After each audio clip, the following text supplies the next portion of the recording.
বন্ধুরা, আশা করি সকলেই ভালো আছেন। আমি আজকে কথা বলবো কচ্ছপ নিয়ে। কচ্ছপ এক ধরনের সরীসৃপ প্রাণী। এরা ধীরগতির প্রাণী। সামুদ্রিক কচ্ছপ 30 থেকে 150 বছর বাঁচতে পারে। তাদের সঠিক আয়ুষ্কাল এখনও রহস্যময়। সবুজ কচ্ছপদের আয়ু সবচেয়ে বেশি। তারা 80 বছর বা তার বেশি সময় বেঁচে থাকতে। সামুদ্রিক কচ্ছপ ধীরে ধীরে বড় হয়। প্রজননগতভাবে পরিণত হতে তাদের 15 থেকে 50 বছরের মধ্যে সময় লাগে। তারা তাদের প্রাপ্তবয়স্ক জীবন উপকূলীয় জলে খাবার খুঁজে বেড়ায় এবং সঙ্গমের জন্য সৈকতে স্থানান্তরিত হয়। শুধুমাত্র স্ত্রী কচ্ছপেরা বাসা বাঁধার জন্য তীরে আসে।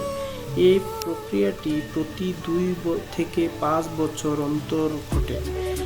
পাখি এবং মাছের মতো সামুদ্রিক কচ্ছপেরাও তাদের জন্মস্থানে ফিরে যাওয়ার জন্য গ্রহের চৌম্বক ক্ষেত্রের উপর নির্ভর করে। সকলকে অসংখ্য ধন্যবাদ। ভিডিওটি ভালো লাগলে লাইক, শেয়ার, কমেন্ট করে দিবেন।